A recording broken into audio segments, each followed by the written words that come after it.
Hey there, it's Zach from Engadget, and I'm here with the Sony NEX-6. And so this is Sony's flagship model for 2012. Looks very similar to the NEX-7 that we saw last year.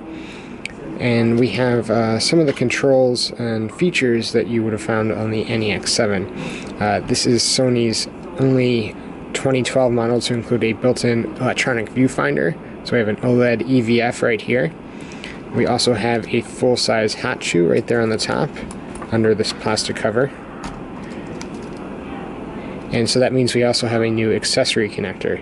And so you won't be able to use the previous NEX model accessories that would go onto that proprietary connector on the top. Instead, you need to get some new accessories that are compatible with this new full-size hot shoe and accessory connector. We also have the same built-in flash that you found on the NEX-7 with a manual flash release right there. And so to turn on the flash, all you do is push this button, pop up the flash, and it's good to go. And then unique to the NEX line, we have a mode dial. So this is the first dedicated mode dial on any of Sony's mirrorless cameras. So you have direct access to the different modes, currently in aperture priority. You also have shutter priority, manual, panorama mode, scene mode, lets you manually select from different scenes. Then you can also use the Intelligent Auto Plus mode, which automatically selects the scene. There's a basic auto mode here and program mode as well. And since I'm going over the controls now, I might as well continue. We have a function button right up here, which allows you to access some most frequently used settings. So you tap this, then you can adjust some settings like white balance and any others that you do not have direct access to. We have a power toggle right here, and a shutter release right there where you would expect it.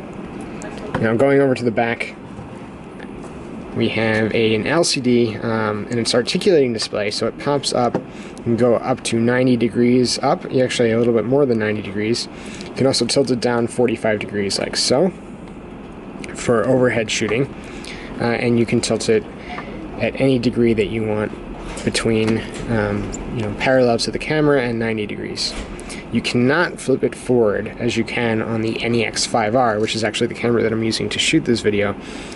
We have the EVF and the flash, they would get in the way, so unfortunately there's no self-portrait mode with the display here. It's also not a touchscreen, so we have to use these controls over here, variable controls, to activate the display, and then you'll also use the scroll wheel here and the 4-directional controller to navigate the menus. So no touch functionality, even though you might expect it after some of Sony's more recent models, namely the NEX-5R, have had built-in touch. We have an auto exposure lock right here, playback button, and then these are the two variable buttons that will change depending on the mode that you're in. Then we have a secondary scroll wheel right here. We have a shooting mode right there, so this is where you would select the timer mode. This is for the rapid taps to 10 frames per second consecutive shooting mode as well, with exposure compensation there on the bottom, ISO selector, and a display selector button up there on the top. So this can cycle through the different display modes, and you'll notice that you do have a level as well. So going back over to this dedicated mode dial, if you'll notice just below we have an extended ring, and so this is a primary selector. So for an aperture priority, for example, when you turn this dial, you will change the aperture, and so this will also adjust shutter priority, or the shutter speed rather, in shutter priority mode. So this is going to be your primary dial. This is also new. It duplicates the functionality of the top dial on the NEX-5R. So you'll use these two dials in conjunction to adjust a lot of the settings. Going over to the front, you'll notice that we have a brand new zoom lens, and so this is a power zoom lens. It also contracts, making the camera's overall footprint quite a bit smaller when not in use.